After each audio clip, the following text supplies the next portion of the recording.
Hello class 10th। कल हमने Euclid विभाजन प्रमेयिका को पढ़ा था, जिसका सूत्र था a बराबर बी क्यू प्लस आर, यानी भाज्य बराबर भाजक गुणा भागफल प्लस शेषफल। तो अब इसकी जो एप्लीकेशन है, कैसे इसको यूज़ करना है, वह हम आज सीखेंगे। हमारी पुस्तक में दिया है, किताब में, यूक्लिड विभाजन प्रमेयिका द्वारा HCF ज्ञात करना। HCF का मतलब क्या होता है? हाईएस्ट कॉमन फैक्टर, यानी इसको हिंदी में महत्तम समापवर्धक या मौसो भी कहते हैं।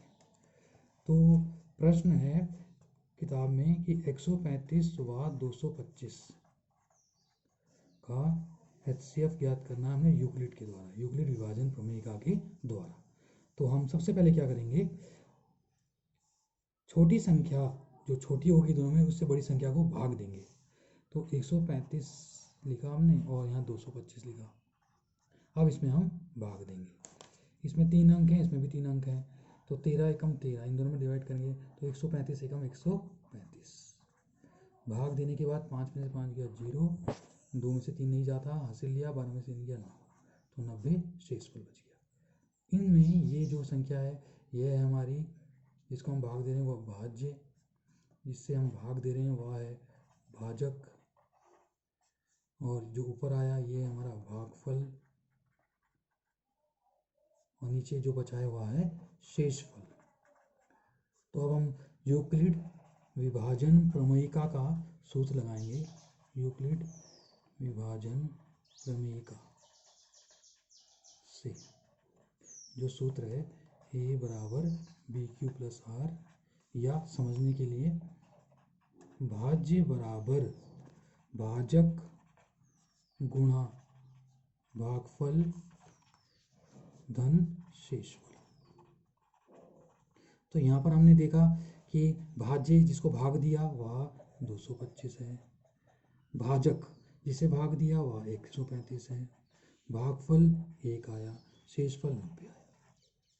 पुनः अब हमने जो शेषफल आएगा उससे भाजक को भाग देना, शेषफल से भाजक को, ये ध्यान रखना है, शेषफल से भाजक को भाग देना है।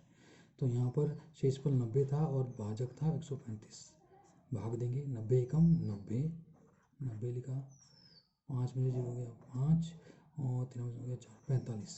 तो पुनः ये सूत्र लगाएंगे हम, भाज्य किसको भाग दिया? 135 को, इससे भाग दिया 90 से, भाग देकर क्या आया? 1, शेषफल बचा 45। तो ये प्रक्रिया तब तक करेंगे जब तक शेषफल शून्य ना आ जाए। इसके बाद पुनः हम शेषफल से भाजक को भाग देंगे, 45 90, तो 45 दूना 90, तो इस बार शेषफल शून्य आ गया। तो हम लिखेंगे भाग किसको दिया? 90 को, ये भाज्य हो गया। किससे दिया? 45 से, 45 गुणा भागफल आया 2 प्लस कुछ नहीं आया शेषफल, तो 0। तो इस स्टेप में जाके हमारा शेषफल जब शून्य हो जाता है, जब शेषफल शून्य हो तो भाजक ही HCF होगा, यानी जिससे हमने भाग दिया था वह हमारा HCF होगा अंतिम। तो अतः HCF जो है वो हमारा 45 होगा। तो आप सभी को समझ में आ गया होगा कि हमने यूक्लिड विभाजन प्रमेयिका द्वारा HCF ज्ञात करने के लिए छोटी संख्या से बड़ी संख्या को भाग दिया, फिर सूत्र में रखते गए जब तक शेषफल शून्य ना हो जाए, और जब शेषफल शून्य हो गया तो जिस लास्ट भाजक ने उसको भाग दिया था वही हमारा HCF होगा। यहाँ पर 45 था, तो इसलिए आंसर 45 होगा। तो इसी प्रकार के अन्य प्रश्न किताब में दिए हैं, मैं जो आपको करने हैं।